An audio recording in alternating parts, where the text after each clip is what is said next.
Welcome চলে না এখানে তোমাদের ফিলিংস কেমন কাজ করতেছে?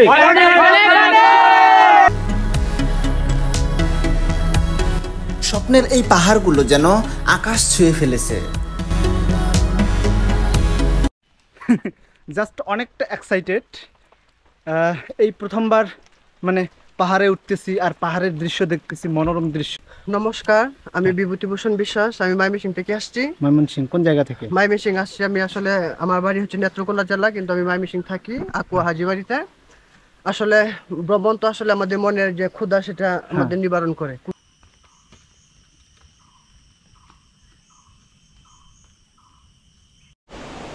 আমার কিন্তু ভালো লাগতেছে, আমি আপনাদেরকে বলে বোঝাতে পারবো না। জাস্ট ভিউ গুলো দেখুন একবার, কোটি টাকার ভিউ, কোটি টাকার। শুধুমাত্র এই ঝর্ণার ভিউটা দেখার জন্য আমাকে হাঁটতে হয়েছে প্রায় 5 কিলোমিটার পথ। যে রাস্তায় ছিল না কোনো জনমানুষ, শুধু ছিল গাছগাছালি আর পাখির ডাক। ফুল ডিটেলস জানতে হলে অবশ্যই ভিডিওর সাথে থাকবেন।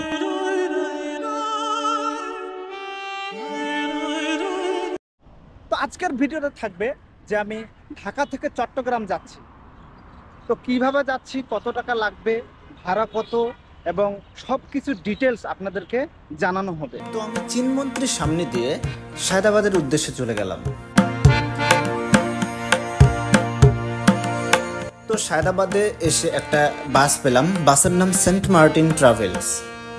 এসি বাস ভাড়া নিয়েছে মাত্র 900 টাকা। তো আমি ফাইনালি এখন সায়দাবাদে। তো ভাই এটা সায়দাবাদ না? এই হইলো আমার বাস।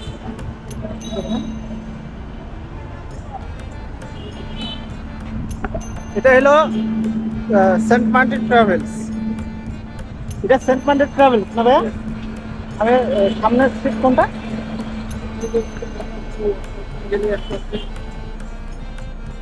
AC bus.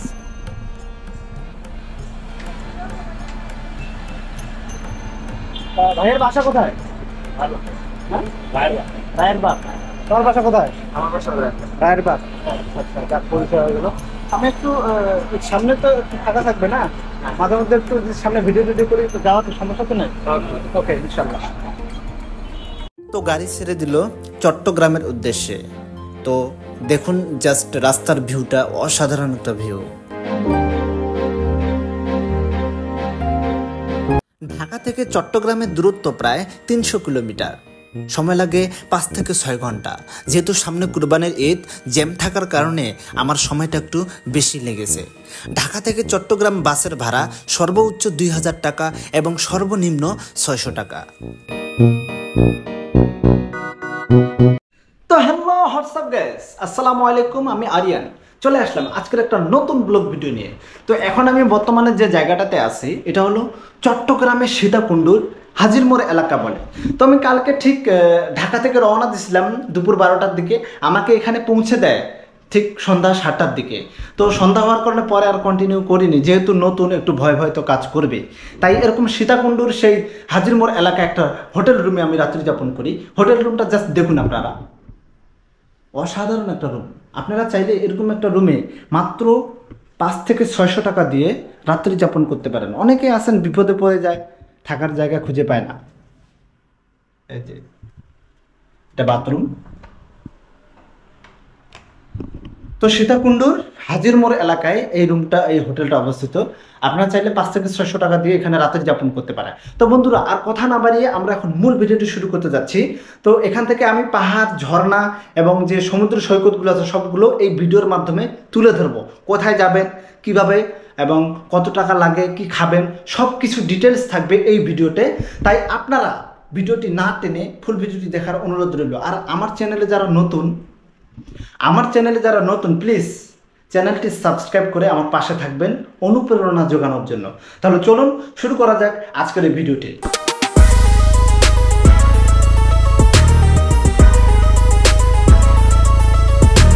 তো আমি ঘুম থেকে উঠেই সকাল সকাল বেরিয়ে পড়লাম সেই পাহাড়ের সৌন্দর্য দেখার জন্য। তো আমি একটা সিএনজি রিজার্ভ ভাড়া করে একদম রওনা দিলাম সেই চন্দ্রনাথ পাহাড়ের কিনারে।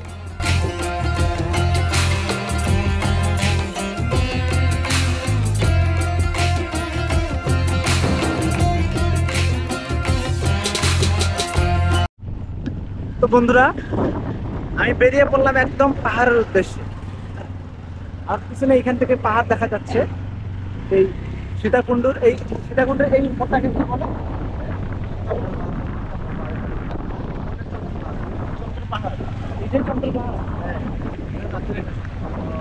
এটা হলো চন্দ্র পাহাড় নামে।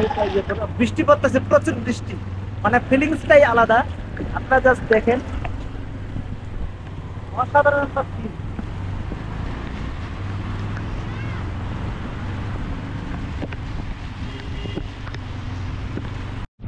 বন্ধুরা, খালি জায়গাটা আপনারা দেখেন, অসাধারণ একটা জায়গা। চারদিকে শুধু গাছ, বৃষ্টি, গাছ। ও তো আমি সিএনজি থেকে নেমেই একটা দোকান থেকে একটা লাঠি আর আমার ঘাড়ে যে ব্যাগ ছিল সেটাকে জমা রাখলাম। লাঠির জন্য 20 টাকা আর ব্যাগ রাখার জন্য 20 টাকা, মোট 40 টাকা দিয়ে আপনি পুরো পাহাড় কোনো টেনশন ছাড়াই ঘুরে আসতে পারবেন। এই যে পাহাড় দেখা যাচ্ছে, এই যে পাহাড় দেখেন। আমি এখন এই সকালের কিছু নাস্তা করে নেবো এই হোটেলে। তো আমি সকালের নাস্তা খেয়ে শরীরের এনার্জিটা একটু বাড়িয়ে নিলাম, যেন পাহাড়ে উঠতে কোনো প্রবলেম না হয়। তো বন্ধুরা, আমি এখন পাহাড়ের উপর উঠতেছি। তো এই যে পিছনে দেখেন, এই যে একটা হলো আপনার মন্দিরের এই রাস্তা, যারা মন্দির যেতেছেন এই রাস্তা দিয়ে যেতে পারেন। আর এটা হলো উপরে উঠার রাস্তা। তো আমি এখন উপরে উঠবো। তো বন্ধুরা, আপনারা দেখেন আমার সামনে কিন্তু পাহাড় দেখা যাচ্ছে, পাহাড়ের সাথে কিন্তু মেঘের ছোঁয়া পাওয়া যাচ্ছে। এই দেখেন, এই যে মেঘ ছুঁয়ে গেছে সাথে, বুঝছেন? এখানে প্রচুর গাছ, এখানে গাবের গাছ, এই যে আঙ্কেলের গাছ, এগুলো সব অসাধারণ একটা ভিউ। তো চলেন উপরে উঠা যাক। মানে এই বৃষ্টির মৌসুমে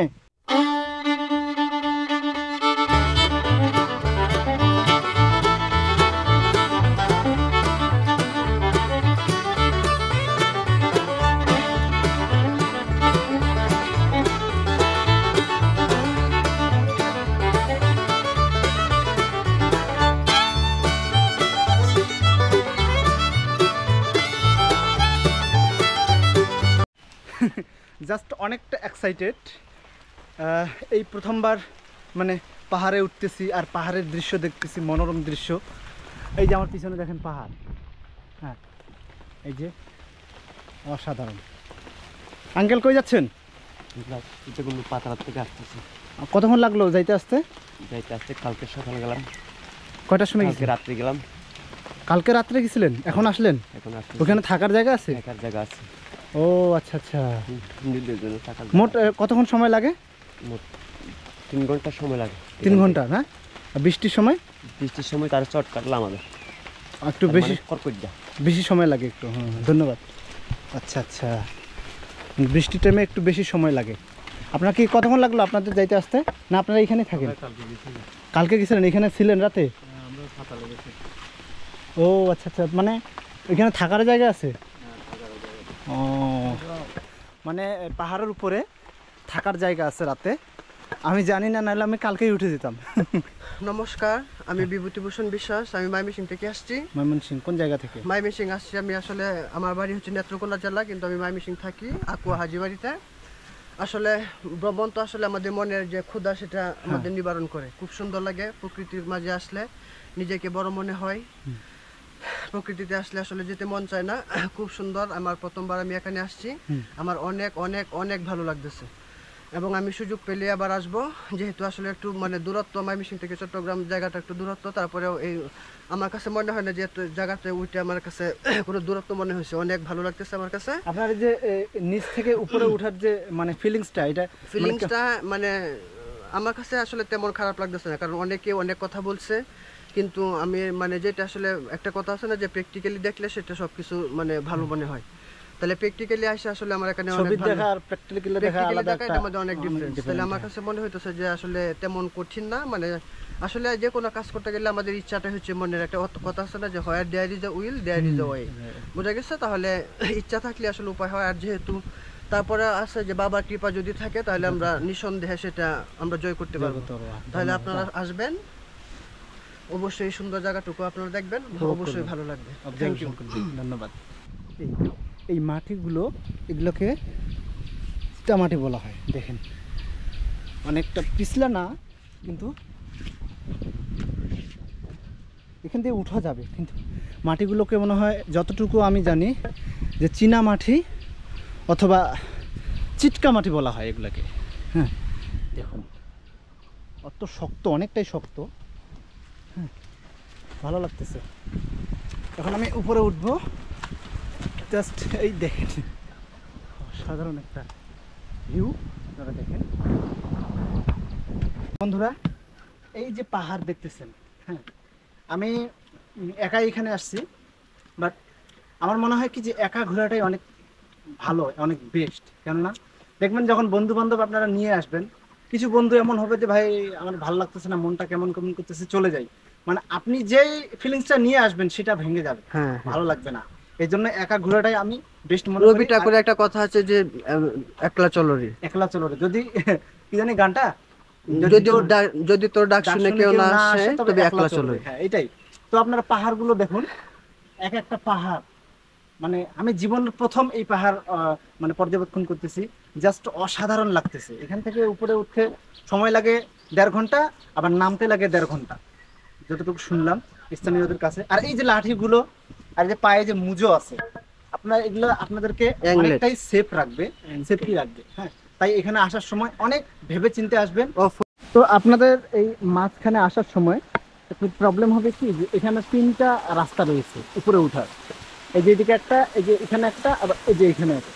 তো আপনারা এই রাস্তা দিয়ে যাবেন, এই রাস্তা দিয়ে গেলে অনেকটা সহজ হবে উপরে উঠার। কিন্তু এই রাস্তা দিয়ে ভুলেও যাইয়েন না, কখনো উঠতে পারবেন না। হ্যাঁ এই রাস্তা মানে এত সিঁড়িগুলো এত মানে উঁচু উঁচু যে উঠার কোনো কথাই হয় না। তাই এখানে আসলে আপনারা একটু ভালো করে আগে পর্যবেক্ষণ করবেন এই জায়গাটা। হ্যাঁ এই দেখেন। তো ভাই উঠার সময় কোন রাস্তা দিয়ে গেলে উঠা বেশি ভালো হবে?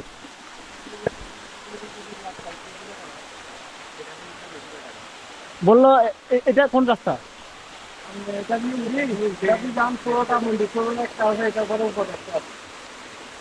ও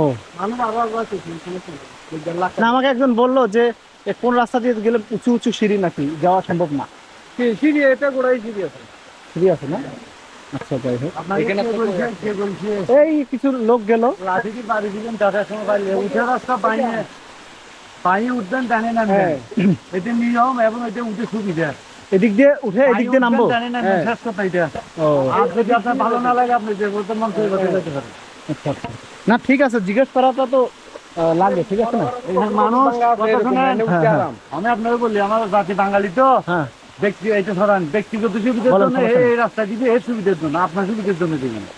আপনি নিজেকে জেনে না লাগবে, নিচে সাইনবোর্ড আছে, এভাবে ব্যানার আছে না, খেয়াল রাখবেন এটা। যাই হোক, একটু এখানে আসলে একটু ভালো করে জেনে শুনে ওঠাটা ভালো সবার জন্য। এই বৃষ্টি বিলাসের সময় আপনি যদি পাহাড়ের সেই সর্বোচ্চ জায়গায় উঠতে চান, তাহলে আপনার জন্য একটু রিস্ক হয়ে যাবে।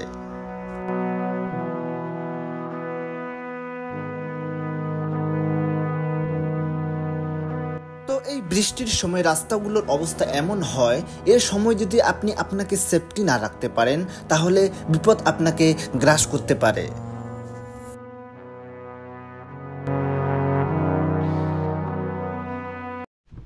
এই যে রাস্তাগুলো দেখেন, এক একটা রাস্তা বাবা, এখানে যাদের শরীরে এনার্জি আছে, যারা উঠতে পারবেন, তারা এখানে আসবেন, অন্যথায় আসার দরকার নেই। ছোট ছেলে পেলে তো উঠতেই পারবে না।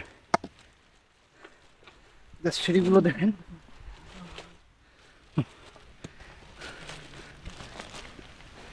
কি ভাই উঠেন উঠেন, সিঁড়িগুলো অনেক উঁচু, অনেক। চন্দ্রনাথ পাহাড় হলো চট্টগ্রাম পশ্চিমাঞ্চলীয় হিল রেঞ্জের সর্বোচ্চ চূড়া।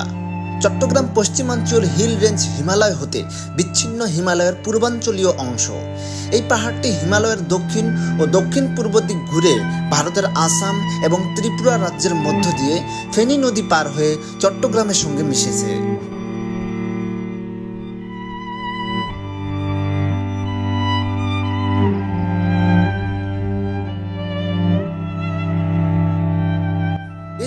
প্রাকৃতিক মহিমার নিদর্শন, যা আজ নিজ চোখে দেখতে পাচ্ছি। সাথে রয়েছে পাহাড়, আকাশ যেন একঘেয়ে দাঁড়িয়ে আছে, তার সাথে বাতাস আর বৃষ্টি। এ যেন এক নিদারুণ দৃশ্য। ফিলিংসটাই আমার আজ অন্যরকম কাজ করতেছে।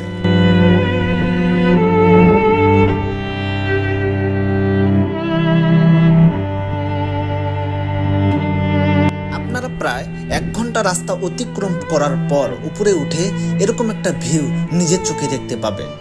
আর সেই দিন যদি আপনার জন্য মেঘ এবং বৃষ্টির দিন হয়, তাহলে তো কোনো কথাই নেই, আপনি নিজেকে সার্থক মনে করবেন।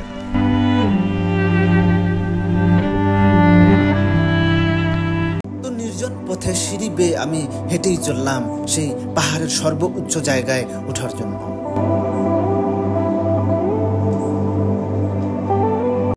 তো আমি আর একটু হলেই একদম পাহাড়ের সর্বোচ্চ যেটাকে বলা হয় সেখানে উঠবো।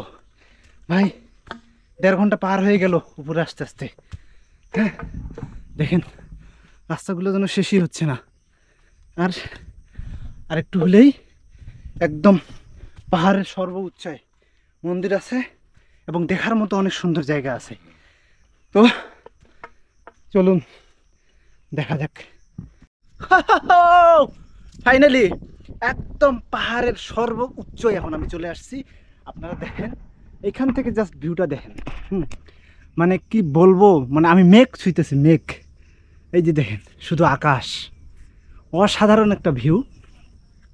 মানে আমি জাস্ট কল্পনাও করতে পারতেছি না যে এরকম একটা রাস্তার মধ্যে আমি মানে প্রায় 1.5-2 ঘন্টা পেরিয়ে রেস্ট নিয়ে তারপর আমি উপরে উঠলাম।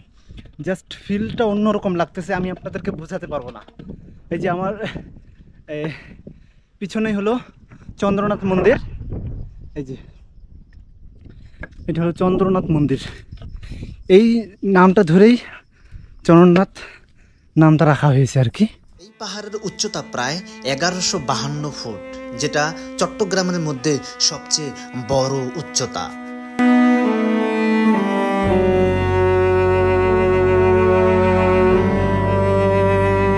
চন্দ্রনাথ পাহাড়ের উপরে অবস্থিত এই মন্দিরটি চন্দ্রনাথ মন্দির নামেই খ্যাতি। অন্যতম একটি শক্তিপীঠ, চট্টগ্রামের অপরূপ প্রকৃতি সৌন্দর্যের লীলাভূমি। এখানে সর্বোচ্চ পাহাড় চূড়ায় অবস্থিত চন্দ্রনাথ মন্দির। এখানে হিন্দু পবিত্র অনুসারে সতী দেবীর দক্ষিণ হস্তার্থ পতিত হয়েছিল।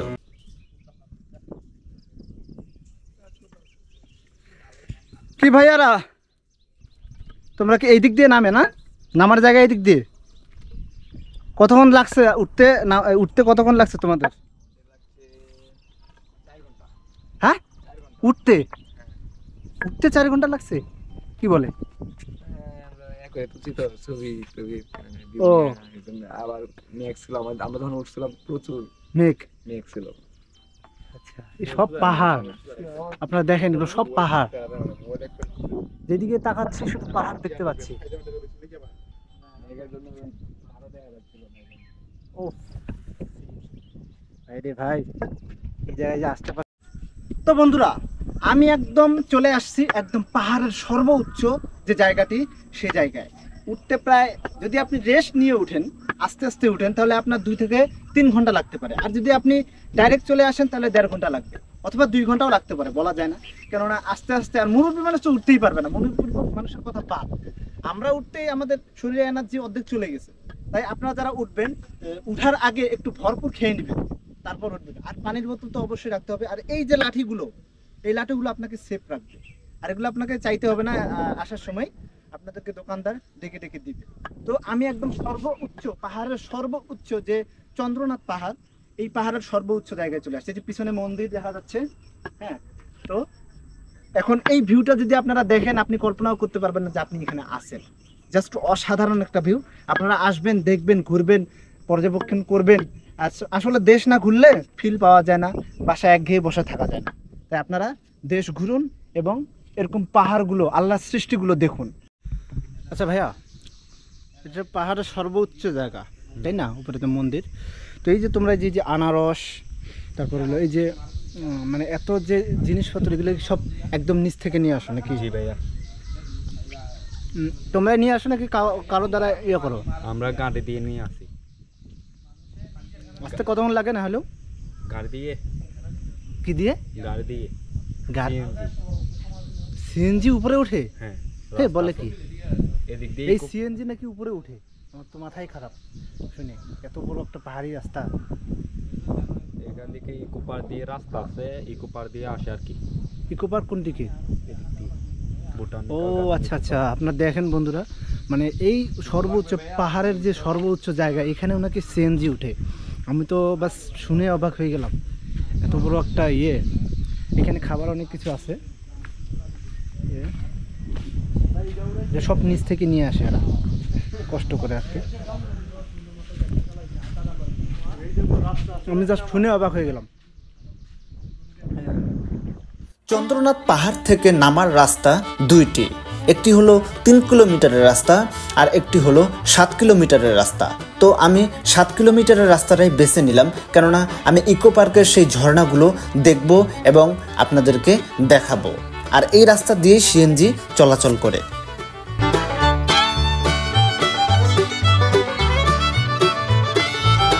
আমি হাঁটতে হাঁটতে চলে আসি রাস্তার একদম মাঝামাঝি, যেখানে কোনো জনশূন্য নেই, নেই কোনো মানুষ, শুধু গাছগাছালি আর পাখির ডাক।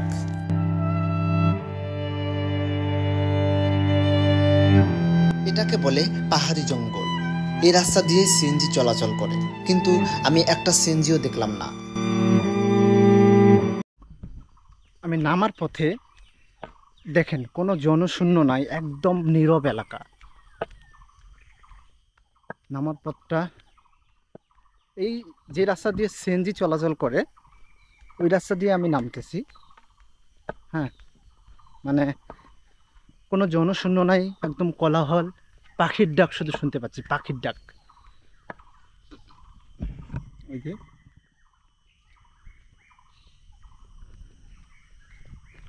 কিচিরমিচির পাখির ডাক। একা পথেই হেঁটে যাচ্ছি নির্জন জঙ্গলে, কোনো জনশূন্য নেই।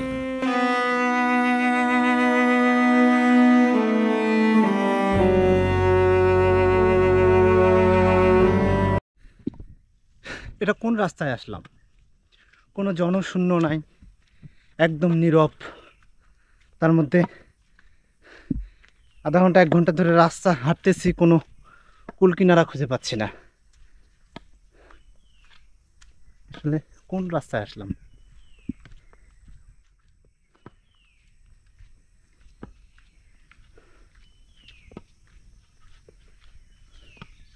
যেদিকেই তাকাচ্ছি শুধু রাস্তাই দেখতে পাচ্ছি, কোনো মানুষের দেখা মিলল না।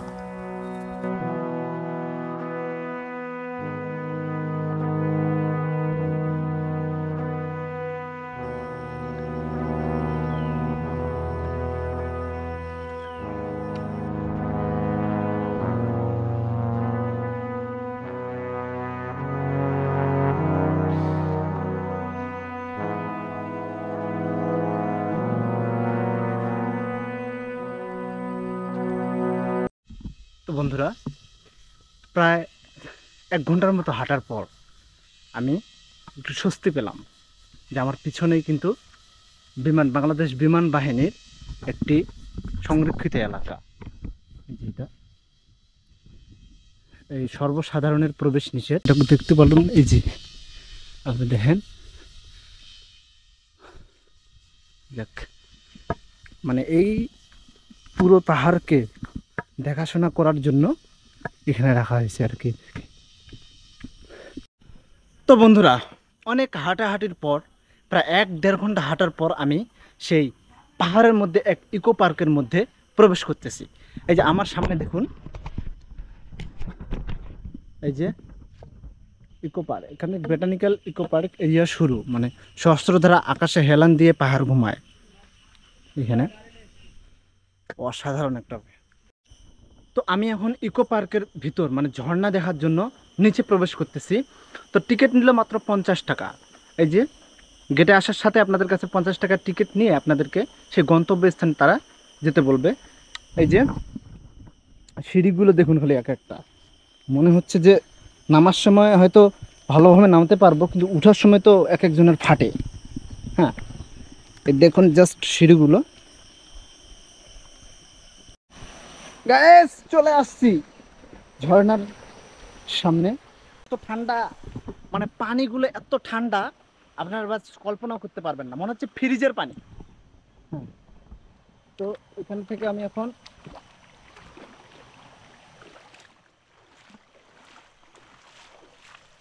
তো এটাই হলো সেই ঝর্ণা, যে ঝর্ণার জন্য আমাকে 5 কিলোমিটারের মতো পথ হেঁটে আসতে হয়েছে। তো আমি ফাইনালি একদম পাহাড়ি সেই কি বলে চন্দ্রনাথ পাহাড়ের একদম নিচে। আপনারা দেখেন ঝর্ণা দেখা যাচ্ছে। আমি এখন ঝর্ণার সামনে একদম, আমি এখন নিচে নামবো।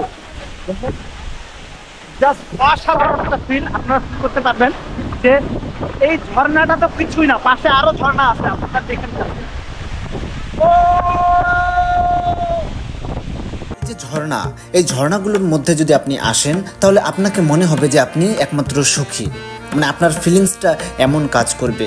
এই ঝর্ণাগুলোকে পর্যবেক্ষণ করার জন্য স্থানীয়রা সিঁড়ি বাই সিঁড়ি তৈরি করেছেন, যেন দর্শনার্থীরা ভালো করে দর্শন করতে পারেন। চলুন এখন আমি 2 নম্বর যে ঝর্ণা আছে সেখানে যাব।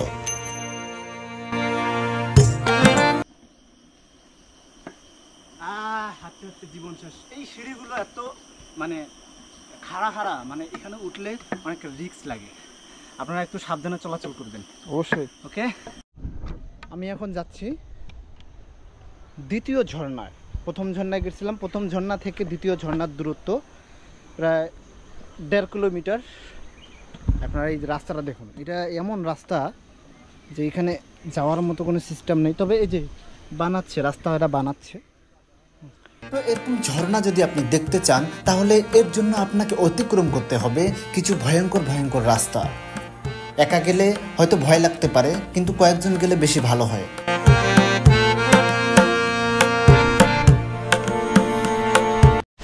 তো বন্ধুরা, আমি ফাইনালি 2 নম্বর ঝর্ণার সামনে।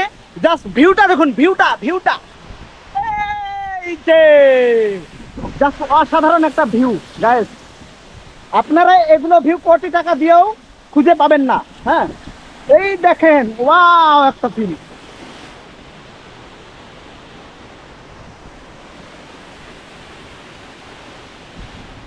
জাস্ট অসাধারণ একটা ফিল। এই ফিল আমি জীবনে কখনো পাইনি, তাই বাসায় বসে না থাকে পাহাড় ঘুরতে আসুন। পাহাড়। এটা হলো 2 নম্বর ঝর্ণা। 1 নম্বর ঝর্ণার থেকে এই ঝর্ণাটা অনেকটাই সুন্দর দেখার মতো। এখানে আপনারা চাইলে গোসল করতে পারবেন এবং ছবি থেকে শুরু করে সব কিছু এখানে করা যাবে। এখানকার গভীরতা অনেক কম, আপনারা চাইলে এখানে আসতে পারেন।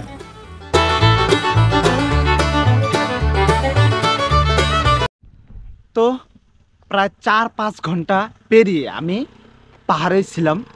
পাহাড় দেখলাম, পাহাড় ঘুরলাম, উপভোগ করলাম। ভালোই লাগলো। আল্লাহর সৃষ্টি কতই না সুন্দর। তো কেবল ফ্রেশ হয়ে আমি এখন পাহাড়ের নিচে।